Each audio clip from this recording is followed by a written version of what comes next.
Minha família chegou na região do Vêneto só lá em 1600, ou enfim, chegou depois. Eu sei que foi um fluxo que veio da Alemanha, que veio da França, que veio da Suíça.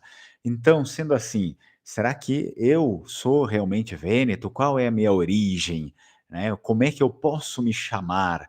Qual é a minha origem exata? Essa é uma das dúvidas que muitas pessoas têm, inclusive é a dúvida de um inscrito aqui no canal, uma boa pauta também para a gente falar aqui, porque diversas pessoas já falaram comigo, né, nesse quesito de não saber o que definitivamente se são, se podem se chamar vênetas, e a gente vai falar mais sobre isso nesse vídeo aqui. Então já pode curtir o vídeo, se inscrever no canal, não esquece de ativar o sininho das notificações. Se quiser apoiar o canal, você pode também fazer parte aí dos membros do canal. É um valor irrisório que o YouTube cobra para você fazer parte aí dos membros, vai ter conteúdo exclusivo e o conteúdo que sempre vai ao ar, né, livre para todo mundo, primeiro vai lá para os membros. Então você pode fazer parte também. Vamos lá, eu vou ler aqui a pergunta para vocês. Bem interessante essa questão, né?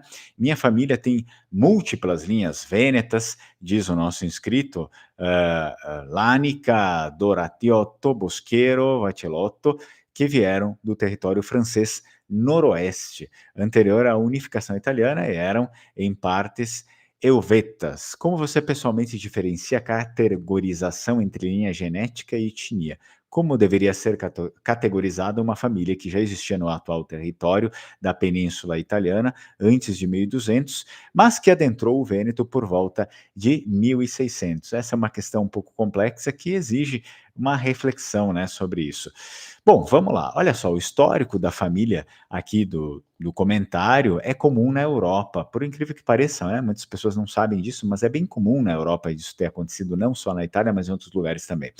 Que basicamente é uma área assim de fronteiras fluídas e migrações constantes. Isso aqui sempre aconteceu durante a Idade Média, ali, essas migrações europeias, né? Então vamos lá, olha só, quando se fala que uma família veio do território francês, lá do noroeste, como ele pontuou aqui, e que em parte era Helveta, ou seja, ele está falando lá da Suíça, né, antes da unificação italiana de 1861, a gente vai estar falando de regiões onde a etnia e a afiliação política eram complexas.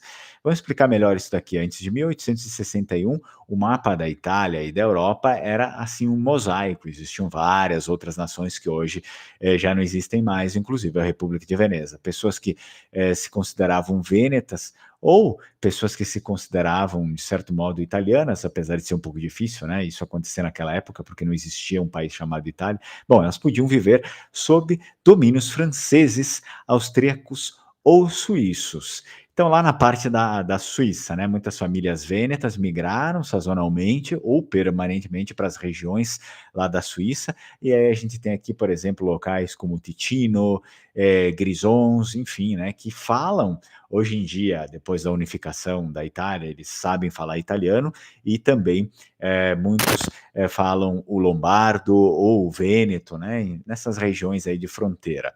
Bom, vamos tentar tirar uma conclusão a respeito dessa identidade aqui para facilitar um pouco a vida do nosso amigo. O fato de terem vindo de um território administrado pela França ou Suíça não anula a identidade cultural vêneta. O que define, de fato, né, a identidade sua, a identidade da sua família, é a língua que eles falavam, que provavelmente era o vêneto, por todos esses sobrenomes aí, né, era o vêneto, eles falavam vêneto, e os costumes que praticavam, né, o que eles, enfim, eles, aqui local, eles se sentiam verdadeiramente conectados, e provavelmente quando chegaram no Brasil não se sentiam conectados nem com a França e nem com a Suíça, mas sim com o vêneto. Então, a gente já consegue ir, por exemplo, para uma pergunta um pouco mais esclarecedora, né, mais intrigante. A gente tem ali a pergunta do próprio amigo: como categorizar uma família que já existia no atual território da Península Italiana antes de 1200, mas só entrou no Vêneto a partir de 1600? Vamos lá, no ano de 1200 a Itália como nação não existia. Vamos deixar isso bem claro. A família seria categorizada, então, pela sua identidade regional, né, da época, por exemplo, siciliano, lombardo, toscano, vêneto, romano. Então, eles pertenciam à etnia e cultura regional onde eles estavam naquele momento ali. E depois, né, o pós 1600, se a família se mudou definitivamente para o Vêneto, e obviamente se mudou, né, lá em 1600, e permaneceu lá, eles passaram por um processo de aculturação e identificação regional muito forte, e assimilação também. Isso significa que é muito provável que lógico que matrimônios com vênetos aconteceram, né, nasceram crianças que foram, que casaram com outros vênetos e assim, enfim, né, foi um processo de, assimilação que a gente chama de povos. Então, as primeiras gerações, por óbvio, foram consideradas imigrantes, forasteiros, né, de fora do Vêneto, e depois já as outras gerações, as coisas começam a mudar, por exemplo, aqueles próprios filhos dos que chegaram no Vêneto e nasceram lá e cresceram falando vêneto, naquele período ali, em 1600 em diante, adotando os costumes, participando, né, da vida comunitária dos vênetos, sob a República de Veneza, nesse período, já são etnicamente vênetos, né? A gente já não consegue mais ter uma separação assim, disso, porque eles não têm mais a raiz daquele outro local ali, né? Então, isso significa que eu acho que a questão já foi mais ou menos esclarecida. Se isso aqui aconteceu também com a sua família, você já pode ter uma noção da resposta. Afinal, sempre aconteceu, né, essa migração interna, não só na Europa, mas particularmente na Itália também. A migração interna sempre aconteceu, principalmente das regiões mais próximas, por exemplo, da Lombardia para o Vêneto, do Vêneto para a Lombardia.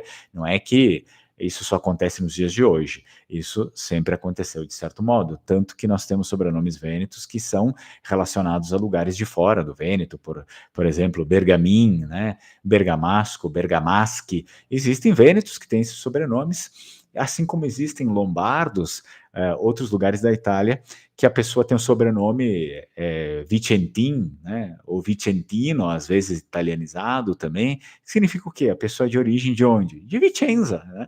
Então, para vocês verem que sempre teve isso.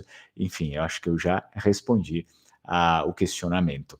Se você tiver interesse em aprender língua vêneta e também italiano, as duas línguas ao mesmo tempo, vai ter um estudo de línguas comparadas, é um intensivo que eu vou fazer um curso para aprender, né? Para aprender mesmo as duas línguas. É um curso só que um pouco com uma duração um pouco mais curta, mas a gente vai ter esse intensivo a partir do ano que vem, em fevereiro.